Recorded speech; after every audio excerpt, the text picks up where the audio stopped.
যে বিষয়টি নিয়ে আমি কথা বলবো অত্যন্ত মনোযোগ দিয়ে শুনতে হবে। আমার বিষয়টি মাত্র হয়তো 10 মিনিট কথা বলবো। বিষয়টি হচ্ছে আল্লাহ রাব্বুল আলামিন আমাদেরকে অনেক আদেশ করেছেন।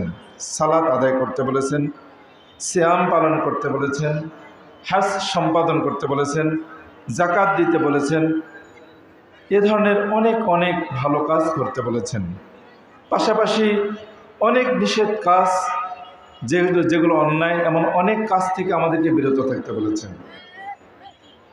মিথ্যা বলা থেকে বিরত থাকতে বলেছেন, গীবত করা থেকে বিরত থাকতে বলেছেন, জেনা করা থেকে বিরত থাকতে বলেছেন, চুরি করা থেকে বিরত থাকতে বলেছেন। আমরা একটি বিষয় ভাবব, সেটা হচ্ছে আল্লাহ রাব্বুল আলামিন আমাদেরকে যে আদেশগুলো করেছেন, আদেশগুলো পালন এবং নিষেধ বর্জন। আদেশ পালন এবং নিষেধ বর্জন দুইটি দিক কিনা? আপনারা কথা বলবেন না, বিনীতভাবে বলছি, আপনারা কথা বলবেন না, প্লিজ কথা বলবেন না। যারা এই বাচ্চারা গোলমাল করছো, কথা বলবেন না ভাইরা। আমি কি বললাম? আল্লাহ রাব্বুল আলামিন আমাদেরকে যে আদেশগুলো করেছেন, এই আদেশ এবং যে নিষেধগুলো করেছেন, আদেশ এবং নিষেধ দুইটি দিক কিনা? দুইটি দিক কি? এই দুইটি দিকের মধ্যে থেকে আদেশগুলো পালন বেশি জরুরি না নিষেধগুলো থেকে বিরত থাকাটা বেশি জরুরি? আমি আপনাদের কাছে প্রশ্ন রেখে দিলাম, কোনটা বেশি জরুরি? কোনটা বেশি জরুরি? আদেশ পালন বেশি জরুরি না নিষেধ থেকে বিরত থাকাটা বেশি জরুরি? নিষেধ থেকে বিরত থাকাটা বেশি জরুরি। নিষেধ থেকে বিরত থাকাটা বেশি জরুরি এ কারণেই, যেহেতু নিষেধ থেকে বিরত থাকাটা বেশি জরুরি, বেশি প্রয়োজন সমাজকে রক্ষার জন্য, দেশকে রক্ষার জন্য, ব্যক্তিকে সংরক্ষণ করার জন্য। যেহেতু নিষেধ থেকে বিরত থাকাটা বেশি জরুরি, এই জন্য শয়তানের কুমন্ত্রণায় আমরা নিষেধ থেকে সবচাইতে বেশি দূরে কম থাকি, নিষেধে বেশি জড়িয়ে যাই। আর আদেশগুলো অবশ্যই পালনীয়। আপনারা কখন আমার এই কথাটা শুনে এখন এই মাঠ থেকে বের হয়ে গিয়ে বলবেন না যে আদেশগুলো না করলে চলবে, এটা বলবেন না। কিন্তু এই বাঁকা বোঝার অনেক লোক আছে কি না? উল্টা বোঝার লোক সবসময় প্রস্তুত। আমি বলছি, নিষেধগুলো থেকে বিরত থাকাটা বেশি জরুরি না আদেশগুলো পালন করাটা বেশি জরুরি? নিষেধ থেকে বিরত থাকাটা বেশি জরুরি, অনেক বেশি জরুরি। এই নিষেধগুলো থেকে বিরত থাকার বেশি জরুরি হওয়ার কারণে শয়তানের কুমন্ত্রণায় আমরা নিষেধগুলো বেশি বেশি করি, আর আদেশগুলো পালন করা কম জরুরি বিধায় আদেশগুলো আমরা সহজে পালন করি। কিভাবে? আমরা একটু চিন্তা করব, ওজন করব, বিষয়টি আমরা ভাবব। আল্লাহ রাব্বুল আলামিন সূরাতুল মাইদার 27 নম্বর আয়াতে বলেছেন, ইন্নামা ইয়াতাকাব্বালুল্লাহু মিনাল মুত্তাকিন। আল্লাহ রাব্বুল আলামিন মুত্তাকিনদের কাছ থেকে ইবাদত কবুল করেন, সবাইয়ের ইবাদত গ্রহণ করেন না। কি বোঝা গেল? ইবাদত করা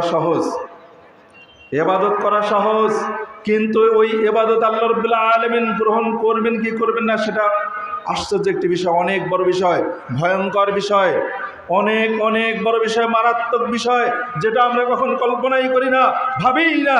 আমরা মনে করি আমি সালাত আদায় করি, আমি তাহাজ্জুদ করি, আমি হজ করি, আমি যাকাত দেই, আমাকে আল্লাহ ক্ষমা করবেন না তো করবেন কাকে? জান্নাতে গেলে আমিই তো যাব। একটা ভালো কাজ করার পর আমরা অহংকার করি। ভালো কাজ করা যথেষ্ট নয়, ভালো কাজ আল্লাহ রাব্বুল আলামিন কবুল করছেন কিনা সেটা হলো মূল বিষয়।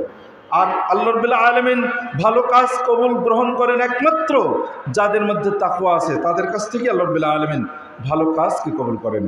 এছাড়া ভালো কাজ করা অতি সহজ, ভালো কাজ করা খুব সহজ। বলুন তো ভাইরা, টুপি মাথায় দেওয়া বেশি সহজ না দাড়ি রাখাটা বেশি সহজ? বলুন ভাইরা, বলুন প্লিজ বলুন, কোনটা বেশি সহজ? টুপি রাখা সহজ, দাড়ি রাখা অনেক কঠিন। হাদিসে কোনটা আসছে ভাই? কোনটা এসেছে? টুপি মাথায় দিতে হবে না দাড়ি রাখতে হবে? কোনটা হাদিসে আদেশ এসেছে? কোন বিষয়ে আদেশ এসেছে বলুন আপনারা। আমি সৌদি ওলামা পরিষদের আলেমদের মাসআলা করেছে এই বিষয়ে টুপি মাথা দেওয়ার ব্যাপারে। আপনারা বলবেন না যে মাঠ থেকে বের হয়ে গিয়ে উল্টা ভাববেন না যে টুপি আজকে থেকে আর মাথায় দেবেন, এটা বলবেন না কখনো। আমাদের দেশে এবং মুসলিমদের টুপি মাথায় দেওয়াটা আমাদের একটা পোশাক, এটা আমাদের পরিচয়। আমি যদি এখানে জুব্বা না পরে বা পাঞ্জাবি না পরে যদি শার্ট প্যান্ট পরে গেঞ্জি পরে আপনাদের সামনে কথা বলতাম, হয়তো আপনাদের ভালো লাগতো না। অর্থাৎ আমরা যারা একটু কোরআন সুন্নাহ নিয়ে কথা বলি, এটা আমাদের পোশাক।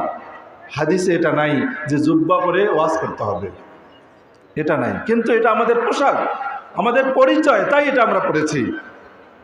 যেখানে যেটা পরিচয়, যে লেবাস, যেটা যে স্কুলের ছাত্র যে স্কুলে পড়াশোনা করে ওই স্কুলের পোশাক থেকে পড়তে হবে, এটা একটা সেই স্কুলের নিয়ম। ঠিক অনুরূপভাবে আমাদের এটা একটা পোশাক, টুপি পরা একটা পোশাক, জুব্বা পরা একটা আমাদের বৈশিষ্ট্য, পাঞ্জাবি পরা একটা বৈশিষ্ট্য।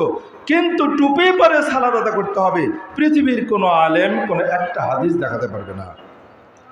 আমার কথা আপনারা বুঝছেন ভাইয়েরা, বুঝেছেন? আর দাড়ি, আল্লাহ রাসূল বলেছেন ওয়াফুল লুহা, দাড়িকে ছেড়ে দাও, দাড়ি ছেড়ে দাও, দাড়ি ছেড়ে দাও। খালিফুল ইয়াহুদ আল মুশরিকিন, ইহুদি মুশরিকদের বিরোধিতা করো, দাড়ি ছেড়ে দাও। আমরা কোনটা করি ভাইয়েরা? কোনটা করি? আদেশটা পালন করি না নিষেধটা থেকে নিষেধে জড়িয়ে যাই? কোনটা? আদেশে নাই, টুপি মাথায় দেওয়ার আদেশেই নাই, আমরা সেটা নিয়ে অত্যন্ত পাগল পারা। আমি দেখেছি ঘুঘরাতলি মসজিদে, আমি ঘুঘরাতলিতে 11 সাল থেকে আজ পর্যন্ত আছি, বহু রঙের লোক দেখে আসছি, অনেক রঙ বেরঙের লোক দেখে আসছি। মাথায় যদি টুপি না থাকে তাহলে খোটা দেয়। একটা ওই যে প্লাস্টিকের টুপিগুলো মসজিদে থাকে না, টপ করি একজন আরেকজনের মাথায় এনে দিয়ে দেয়। তার মুখে কিন্তু দাড়ি নেই, মুখে দাড়ি নেই। দাড়ি রাখাটা মুশরিকের পরিচয়, ইহুদি খ্রিস্টানের পরিচয়। আর সে বিষয়টা আমরা জানি না। আমরা কি জানি? টুপি মাথায় দিতে হবে। টুপি মাথায় দেওয়াকে না করছি না, বারবার বলছি আপনাকে, টুপি মাথায় দেওয়াকে আমি কখনো না করছি না। এটা আমাদের দেশের, এই অঞ্চলের, আমাদের দেশের মুসলিমদের পোশাক পরিচয়। টুপি মাথায় এই কারণে দেব, কিন্তু টুপি মাথায় দিয়ে সালাত আদায় করলে একটা নাকি বেশি পাওয়া যাবে, কোনো দলিল নাই এর পেছনে।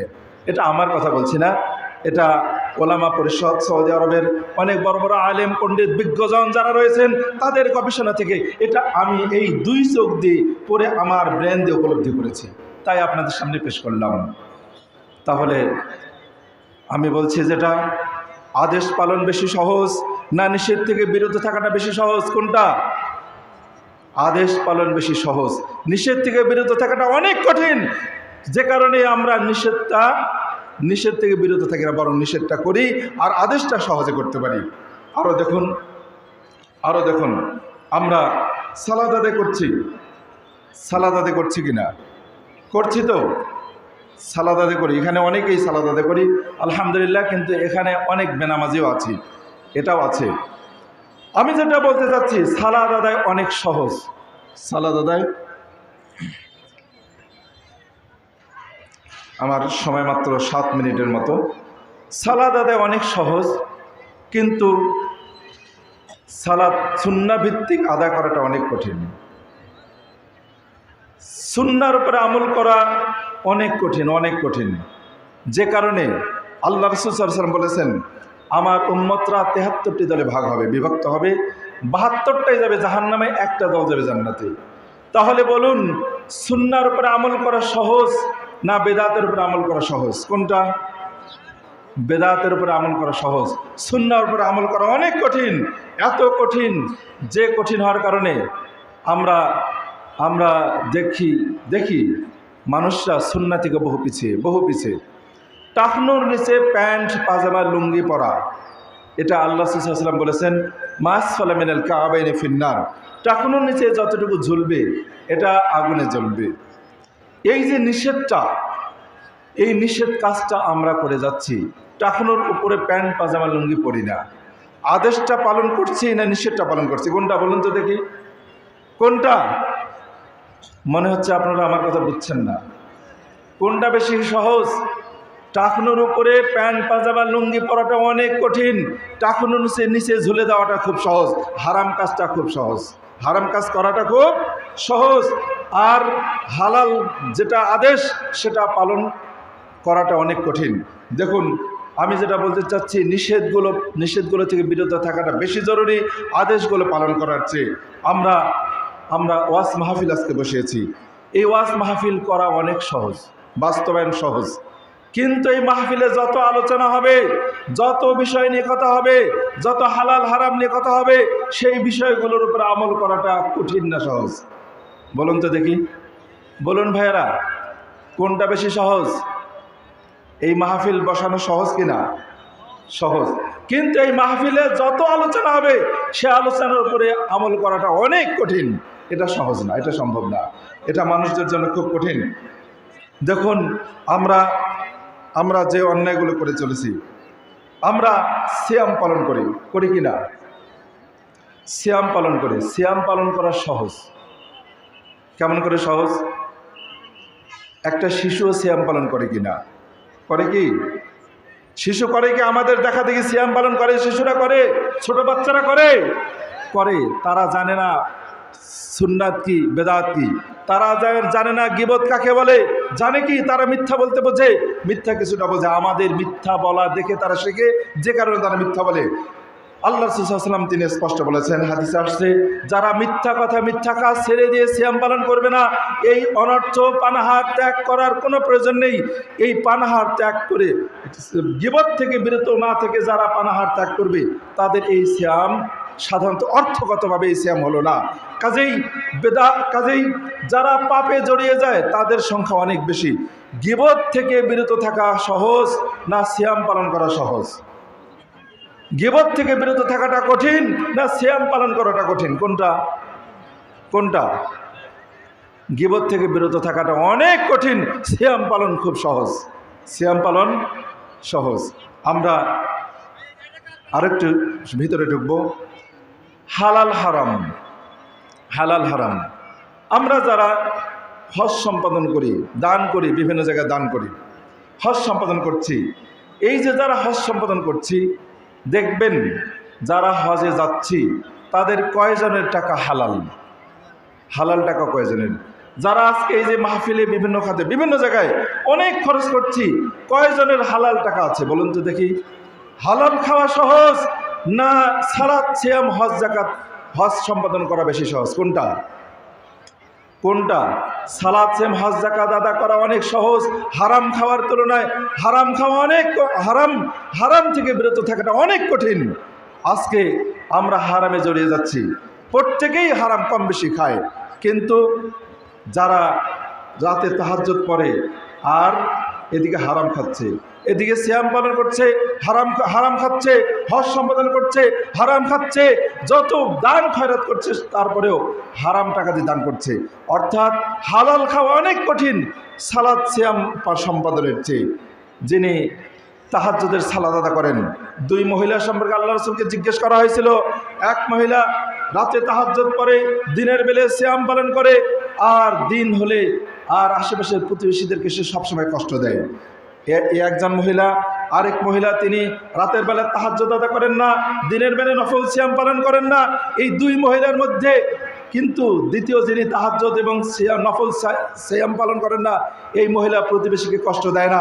আল্লাহ রাসূলকে জিজ্ঞেস করা হলো, এই দুই মহিলার মধ্যে সবচেয়ে উত্তম কে? আল্লাহ রাসূল বললেন, যে মহিলা সিয়াম পালন করে না এবং তাহাজ্জুদের সালাত আদা করে না কিন্তু প্রতিবেশীকে কষ্ট দেয় না, এই মহিলা সবচেয়ে উত্তম।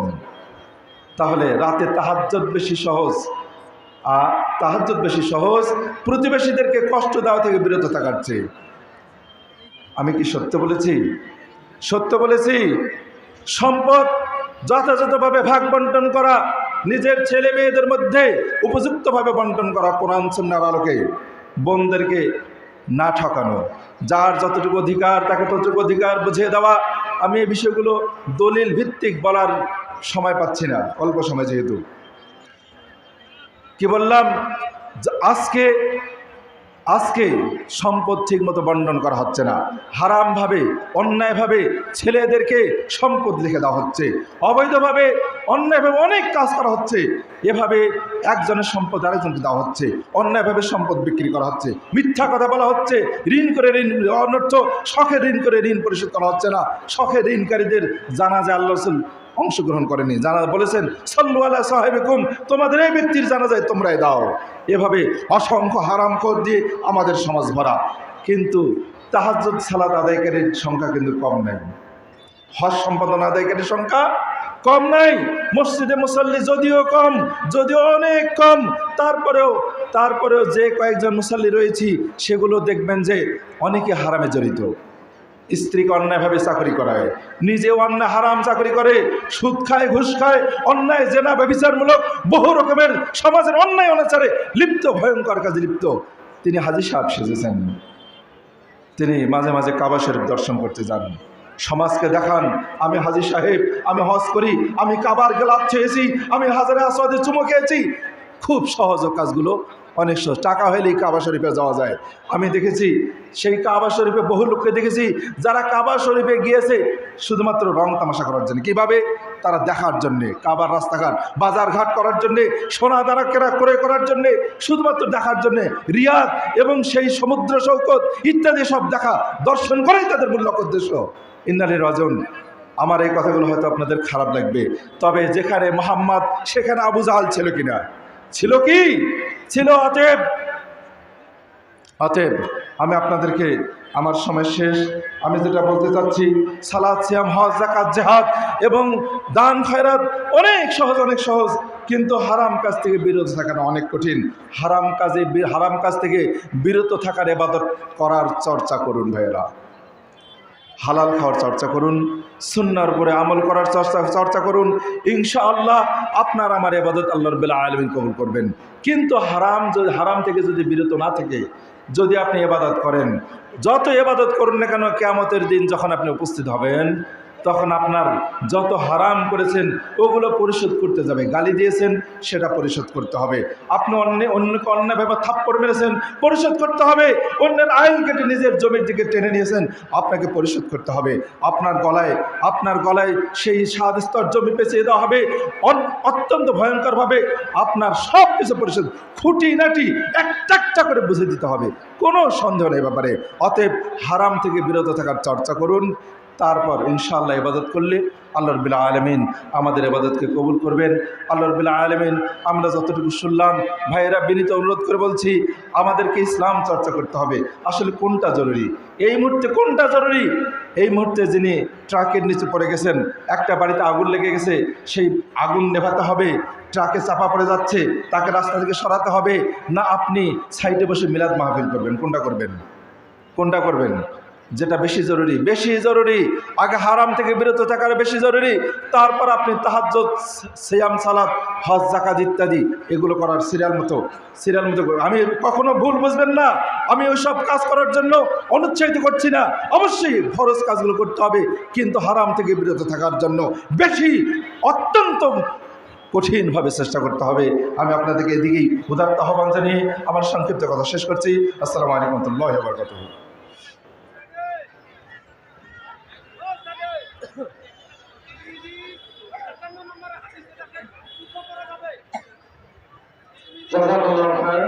ধন্যবাদ।